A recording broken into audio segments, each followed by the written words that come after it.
The woman he had mocked, the tired, bent old waitress who served jollof rice at that tiny, dusty buka near his empire. The one he cruelly called ugly, useless, and a waste of space. She had warned him once, her voice quiet but fierce.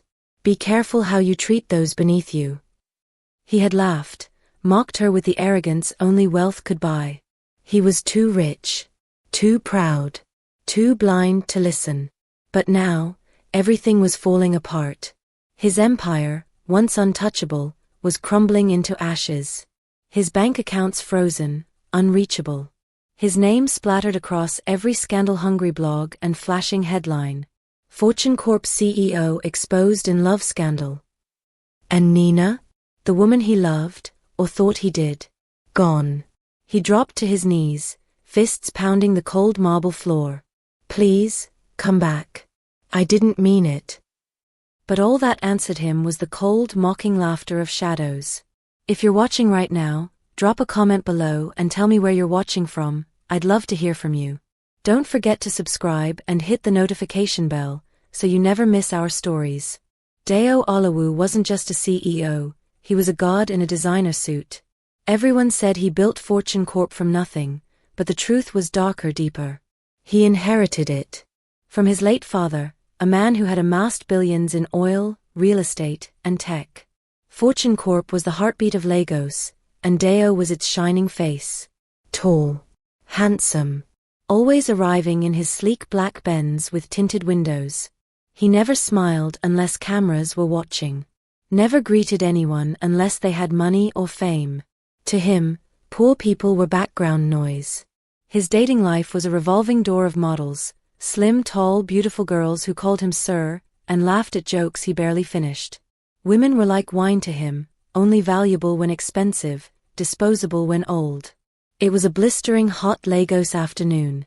Dayo Olawu's driver had a flat tire just outside the company's gate, and the usually immaculate CEO was already on edge.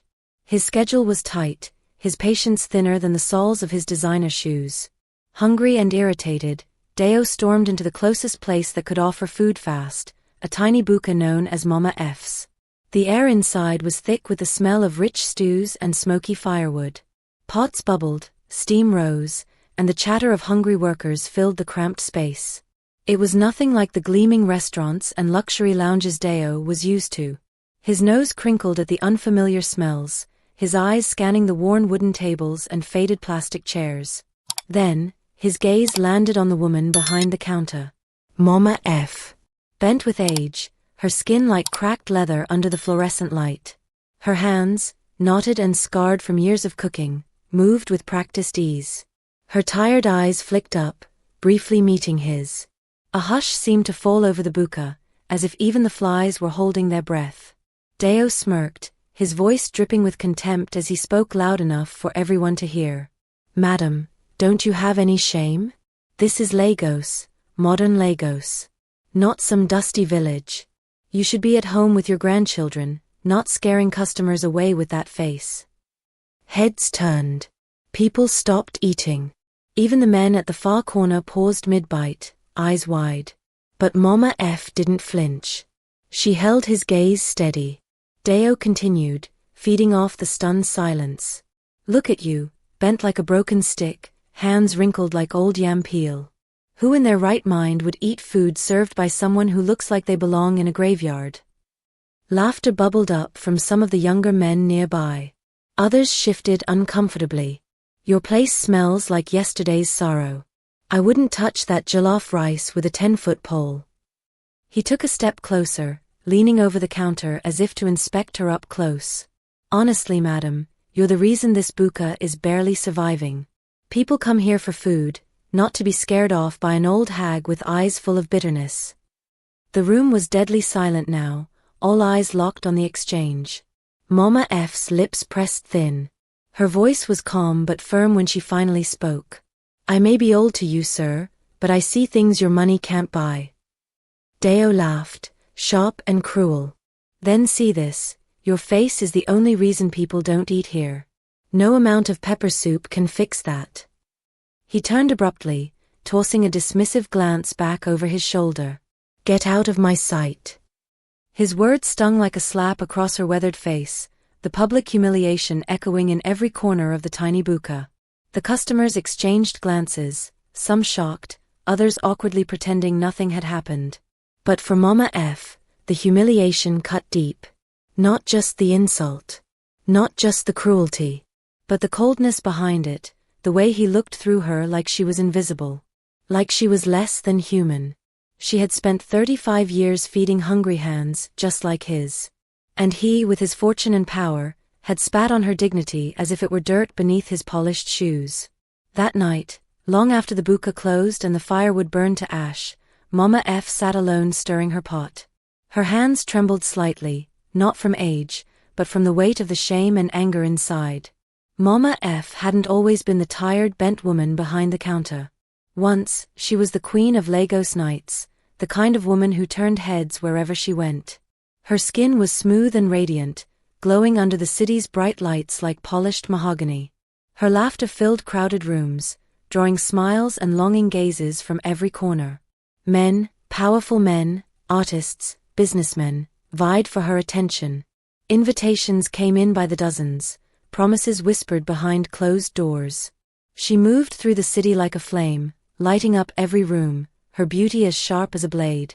But time, as it does to all, carried a price. The relentless city wore her down, night after night. Dreams faded into long, exhausting days behind the stoves of this very buka.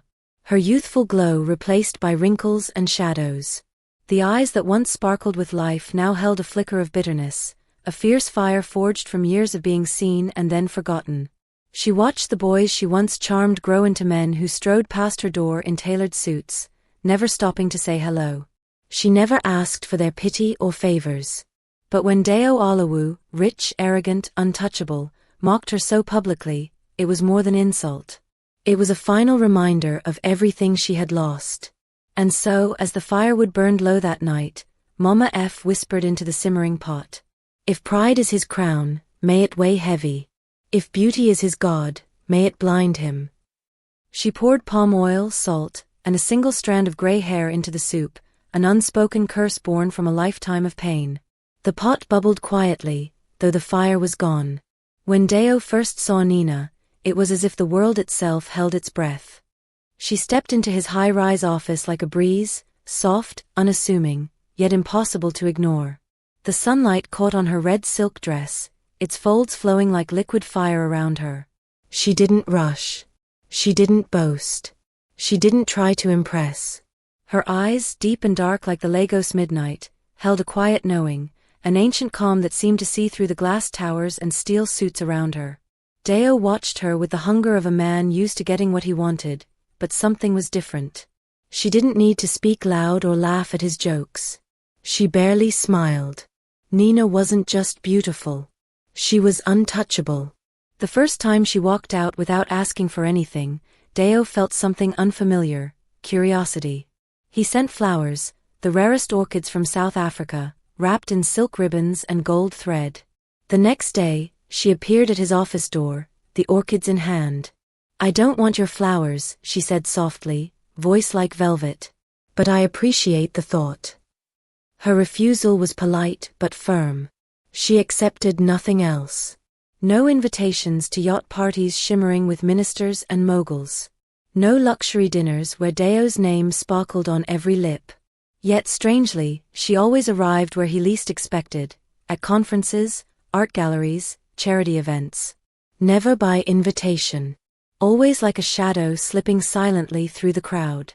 Deo, used to being the hunter, found himself hunted. He began to notice the little things. How Nina's eyes caught his before he could speak. How her presence made the room quiet. How even the most powerful people seemed to falter in her gaze. One evening, on the rooftop of a luxury hotel overlooking the glittering Lagos skyline, Deo finally asked the question that had been burning inside him. Who are you really? Nina smiled, a faint mysterious curve of her lips. I'm just a woman who sees what others don't.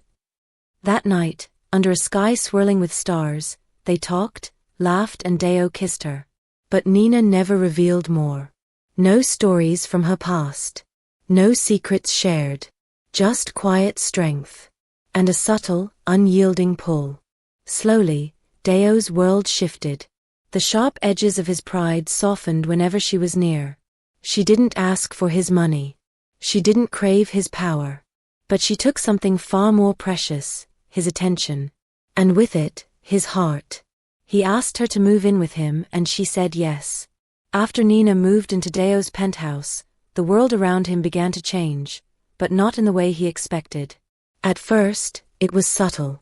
The sharp edges of Deo's once untouchable empire started to dull, as if a shadow was creeping over the bright lights of Fortune Corp. His staff whispered in hushed tones behind closed doors. Meetings Deo once led with iron resolve were now missed, or worse, forgotten. Contracts were signed without his usual scrutiny, deals made on promises whispered by Nina, the woman who had captured his heart. His trusted CFO, a man loyal to the core, suddenly found himself out of a job, all because Nina said his energy was bad. Deo obeyed without hesitation. His closest friends watched in alarm. One confronted him. Deo, this isn't you. You're being controlled. But Deo only smiled, blinded by love. Nina sees the world differently. I trust her. Yet behind Nina's calm exterior, something darker lurked. Things only got worse. Stock prices began to drop. Key investors pulled out. Employees whispered about layoffs and chaos. Rumors of scandal and sabotage spread like wildfire. One by one, allies turned their backs. At a board meeting, his closest advisor looked him in the eyes and said, "We need to talk about Nina." But Deo, furious, cut him off. "She's the only reason I'm still standing." But as the weeks passed, whispers turned into undeniable truths. Nina was not the innocent woman he had believed. One night, a security guard caught her slipping out, disappearing into the Lagos night. When Deo followed, his heart shattered. She met with strangers in dark alleys, whispers of deals, shadows of betrayal. Deo confronted her. "Who are you really?" Nina's smile was cold. "I'm exactly who I need to be." The woman he loved was a storm in disguise. And the empire he built was a fragile castle, crumbling under the weight of his trust. It rained the night Deo followed Nina again. Not the usual Lagos drizzle, but heavy blinding rain, like the city itself was trying to wash something away. Nina had told him she was heading to a spa in Victoria Island. But something in her voice, something cold and hollow, made him suspicious. So for the first time, Deo trailed her silently, his car crawling a few cars behind. She never went near a spa. Instead, she turned into a forgotten part of the city. Streets dimly lit, abandoned warehouses lining the alleys. And there, under the flickering light of a rusted lamppost, she met a man in a long coat, his face hidden in shadows. Deo parked, heart thudding in his chest. He stepped out, slowly approaching. Then he heard it. Her voice, no longer soft and affectionate, but sharp and commanding. "Everything is working. His guards trust me. He's blinded by love. He will sign the final transfer by Friday." The man laughed. "Good. When it's done, disappear." Deo staggered back, rain mixing with sweat on his skin. He'd given her access to everything, his passwords, his shares, even his signature. Blinded by beauty. Blinded by desire. He turned to leave, but the shadows behind him moved. "Nina knows you're here." The voice came from behind a concrete pillar. Deo froze. Out of the darkness stepped another figure, this one familiar. Mama F. But she didn't look the same. Her eyes glowed faintly, her back no longer hunched. The rain didn't seem to touch her at all. "You were warned," she said, her voice calm but heavy. "You laughed when you should have listened." Deo's mouth trembled. It's you." Mama F smiled, slow and knowing. "Revenge wears many faces. Sometimes, even a beautiful one." Then she vanished into the mist, leaving Deo staring at the woman he once mocked, and the lover he never truly knew. The morning it all fell apart, Deo woke up in silk sheets, unaware that his kingdom was burning. His phone buzzed endlessly, calls, texts, alerts. But when he reached for it, the screen showed one notification that made his blood run cold. Breaking: Fortune Corp CEO in fraud scandal tied to mysterious woman. He sat up, heart pounding. He scrolled, breath catching, as images of himself and Nina, intimate dinners, hotel lobbies, and signature documents, flashed across the screen. Leaked. All of it. Bank accounts? Frozen. Investors? Pulling out. His name? Smeared across headlines like mud. The front gate of his mansion crashed open just as he stumbled out of bed. Voices. Loud. Uniformed men. EFCC officers poured into the compound. Mr. Deo Alawu, you are under investigation for financial misconduct, fraudulent asset transfer, and corporate sabotage. He tried to speak, to explain, but his voice cracked. She lied to me, Nina, she. But there was no Nina. No trace of her anywhere. Her number, disconnected. Her apartment, empty. Even the CCTV from the night before? Gone. Scrubbed clean. It was like she'd never existed. Dragged in front of flashing cameras, Deo's face was a mask of disbelief, his suit soaked in sweat, his hands trembling. His staff whispered about the old woman who once cursed him. And somewhere, watching from a dusty buka window, Mama F stirred her pot slowly, her face calm. Her reflection in the cracked mirror didn't show her as she was, but as she once had been.